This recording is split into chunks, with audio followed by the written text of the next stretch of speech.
Have you ever met someone who could walk into a room and instantly change the energy? Not because they demanded attention, but because somehow everyone felt better when they arrived. They're the first to hug you, the first to ask you how you're doing, the first to organize dinner, celebrate your birthday, or make sure no one feels left out. They're warm, they're funny, they're magnetic. They're the people everyone wants to be around. But here's what most people don't see. Sometimes the person who gives the most love is secretly wondering if they're lovable themselves. And that's exactly who we're talking about today. Not just a personality, not just an attachment style, but a constitutional blueprint that traditional Chinese medicine has understood for thousands of years.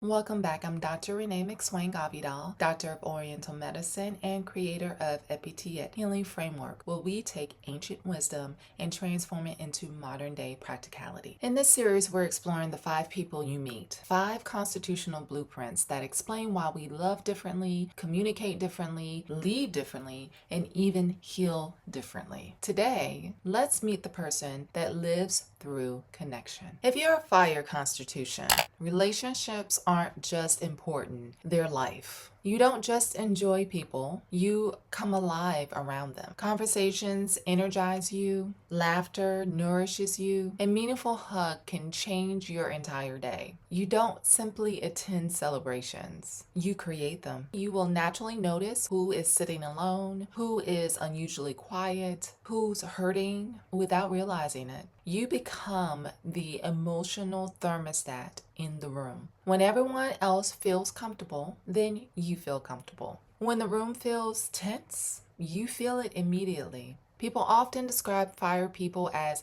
charismatic, outgoing, friendly, the life of the party. But I want to challenge that stereotype because fire isn't about being extroverted. Fire is about emotional connectivity. I've treated introverted fire constitutions who were quiet all evening, yet still deeply connected to every person in the room. Connection, not volume, is the hallmark of fire. Now here's the paradox. The very thing that gives fire life is also the thing that can wound them the deepest. Fire asks one question throughout their life: am I lovable? Not, am I successful? Not, am I smart? Simply, will you choose me? And if early in life they experience rejection, abandonment, emotional neglect, or inconsistency, the heart begins creating protection from the outside. They may become even more cheerful, even more entertaining, even more social, but underneath, they're quietly asking, if people really knew me, would they still love me? Now let's look at how this shows up in everyday life. Not because everyone who does these things have a fire constitution, but because these behaviors often reveal what the heart is trying to protect. They become professional joy makers. Have you ever met someone who simply cannot let a room stay sad? Someone shares a painful news, and within seconds, they're cracking a joke, changing the subject, trying to make everyone smile. At first glance, it looks like positivity. Sometimes it's protection because everyone else is happy. They finally feel safe. Fire often believes, if I can make you smile, maybe you'll stay. They swing between come close and go away. One day, they're telling you their entire life story. The next, they disappear. They crave intimacy, yet intimacy feels dangerous. So they often alternate between opening their heart completely and locking every door. People call them confusing. And Chinese medicine simply says their heart is trying to stay safe.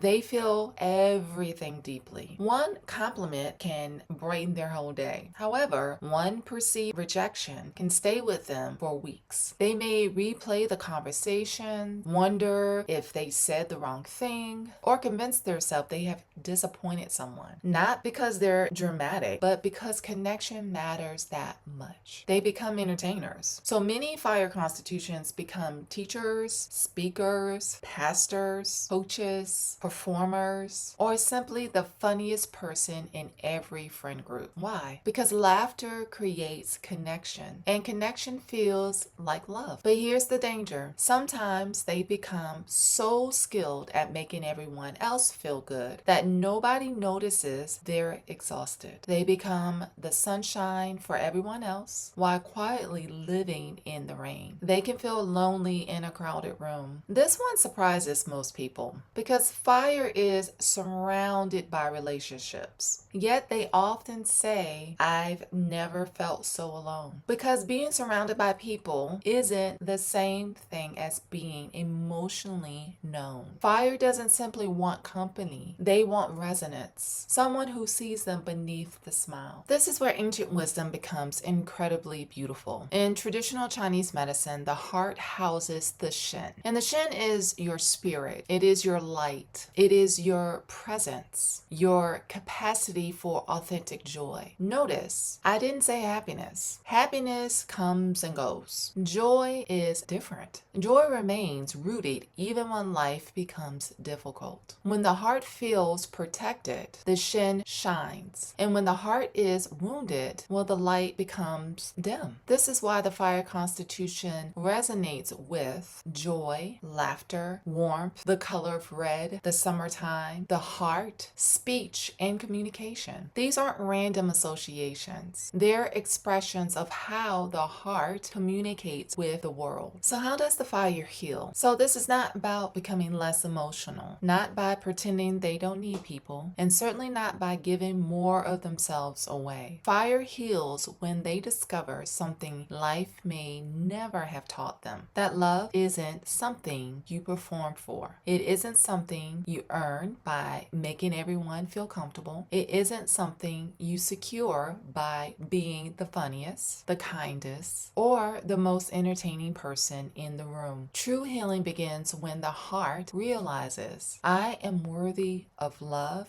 before I do anything to deserve it. And from that place, joy no longer depends on applause. Connection no longer requires performance. And warmth becomes the natural flow from the inside out. So let me ask you, did you recognize yourself in today's conversation? Or did someone else come to mind? Tell me in the comments. In the next episode, we will talk about the breakdown of the organ systems in the fire constitution, and we'll discover the key personality traits of the heart, as well as the characteristics of someone who leans more towards a heart constitution. And until then, remember this: healing isn't about becoming someone new. It's about becoming the authentic version of who you are always meant to be. I'm Dr. Renee. Thank you so much for joining me today. If you like the content that you have seen, please be sure to like, subscribe, share with a friend. Thank you so much. Be well, be blessed. Take care. Until next time.